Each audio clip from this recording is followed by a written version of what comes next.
Hi everyone, welcome to my channel. আমি দোয়েল। তো ঈদ তো পেরিয়ে গেছে, কিন্তু ঈদের সময় যে শিরখুরমার রেসিপি আমি তৈরি করেছিলাম সেটা আজ আপনাদের সঙ্গে আমি শেয়ার করছি। এটা আপনারা শুধু ঈদেই খেতে পারেন না, অন্যান্য সময়ে আপনারা এই শিরখুরমা রেসিপিটা তৈরি করে আপনাদের বাচ্চাদেরও দিতে পারেন।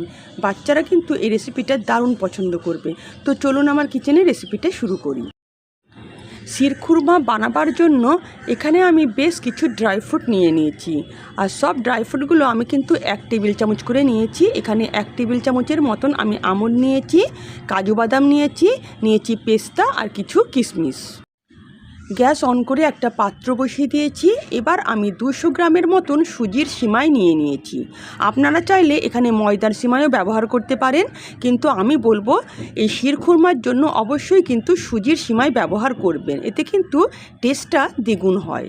তো আমি 200 গ্রামের মতন সুজির সিমাই নিয়ে নিয়েছি। গ্যাসের ফ্লেম প্রথম থেকে আমি লো করে দিয়েছি। এবার এটাকে আমি একটু সময় ধরে হালকা করে ব্রাউন করে ভেজে নেব। গ্যাসের ফ্লেম আমি একদম লো করে দিয়েছি, আর এই লো ফ্লেমেই আমি কিন্তু এই সিমাইটাকে হালকা বাদামি করে কিন্তু ভেজে নিচ্ছি। 4-5 মিনিট হয়ে গেছে, দেখুন সিমাইটা কিন্তু এবার হালকা বাদামি হয়ে আসছে। এই মুহূর্তে আমি কিন্তু গ্যাসের ফ্লেম বন্ধ করে দেব এবং এটাকে একটা অন্য পাত্রে আমি তুলে নেব, না হলে এটা কিন্তু আরও বাদামি হয়ে যাবে। সিমাইটাকে আমি একটা পাত্রে ঢেলে নিয়েছি, আর দেখুন এরকম জাস্ট হালকা করে বাদামি করে ভাজতে হবে। আর যখনই ভাজা হয়ে যাবে এটা কিন্তু অন্য পাত্রে অবশ্যই তুলে নিতে হবে। এবার আমি এই ড্রাই ফ্রুটগুলোকে কেটে নিয়েছি সরু সরু করে। দেখুন, গ্যাস অন করে একটা কড়াই বসিয়ে দিলাম। তার মধ্যে 1 চামচের মতন আমি দেশি ঘি নিয়ে নিলাম। ঘি গরম হলে আমি কেটে রাখা ড্রাই ফ্রুটগুলো হালকা করে ভেজে নেব। এক্ষেত্রেও কিন্তু গ্যাসের ফ্লেম একদম লো করে ড্রাই ফ্রুটগুলোকে ভাজতে হবে, না হলে কিন্তু ড্রাই ফ্রুটগুলো সঙ্গে সঙ্গে দেওয়া মাত্রই কিন্তু পুড়ে কালো হয়ে যাবে।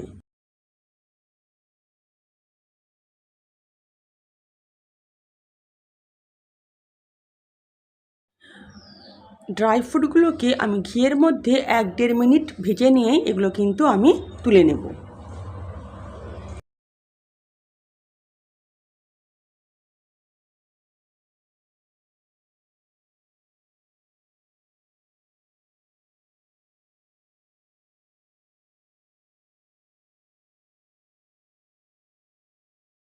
এরকম হালকা করে বাদামগুলোকে ভেজে নিতে হবে।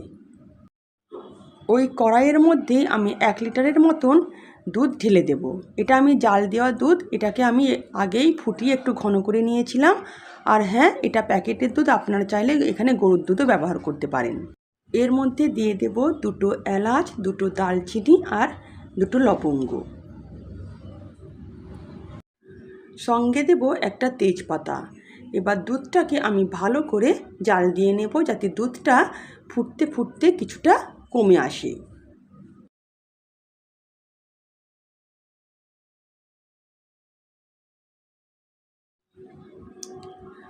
5-7 মিনিট দুধটাকে খুব ভালো করে জাল করে একটু ঘন করে নিতে হবে।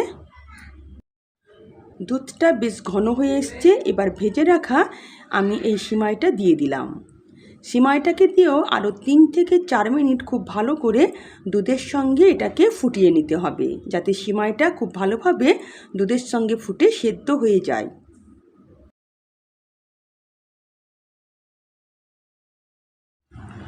এই সময় আমি এর মধ্যে 3 থেকে 4 টেবিল চামচের মতন চিনি দিয়ে দেব।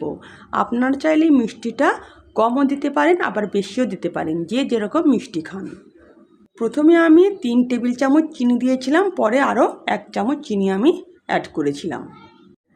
চিনি দিয়ে একবার হাতা দিয়ে ভালো করে আমি নাড়িয়ে দেব। তারপর এটাকে 3 থেকে 4 মিনিট আমি ফুটিয়ে ভালো করে সিমাইটাকে দুধের মধ্যে সেদ্ধ করে নেব।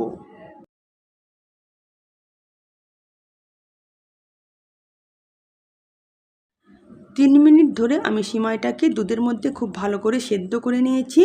এখন এখানে আরও 1 টেবিল চামচ আমি চিনি দিয়ে দেব।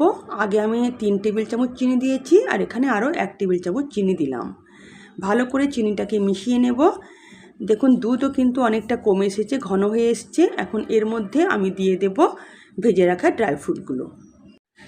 ড্রাই ফ্রুটগুলোকে দিয়ে আমি আরও 1 মিনিটের মধ্যে দুধের সঙ্গে ফুটিয়ে নেব। আর হ্যাঁ, কিছুটা ড্রাই ফ্রুট আমি রেখে দেব পরে গার্নিশিংয়ের জন্য। তো 1 টেবিল চামচের মতন আমি ড্রাই ফ্রুট রেখে দিলাম। ড্রাই ফ্রুট দিয়ে আমি আরও 1 মিনিটের মতন দুধের সঙ্গে ফুটিয়ে নিয়েছি। এবার আমি গ্যাসের ফ্লেম বন্ধ করে দেব। শিরখুরমা আমার রেডি হয়ে গেছে। এটা যখন ঠান্ডা হবে তখন কিন্তু দুধটা আরও একটু ঘন হয়ে যাবে। গ্যাসের ফ্লেম আমি অফ করে দিয়েছি। এটাকে আমি ঠান্ডা হতে দেব। তার আগে এর মধ্যে আমি আরও 1 চামচের মতন দেশি ঘি দিয়ে দেব। এই দেশি ঘিটা দিলে কিন্তু এর স্বাদ খুব বেড়ে যায়। ভালো করে এটাকে মিশিয়ে নেব। এবার আমি এটাকে ঠান্ডা হতে দেব।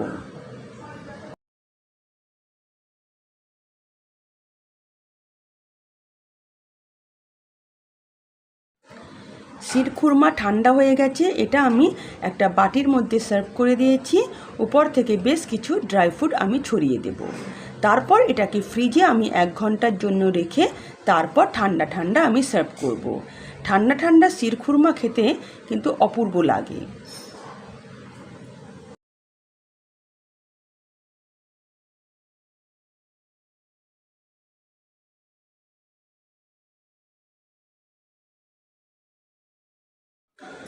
এক ঘন্টা পর আমি ফ্রিজ থেকে এটাকে বার করে নিয়ে এসেছি। এবার এটাকে আমি ঠান্ডা ঠান্ডা সার্ভ করে দেব।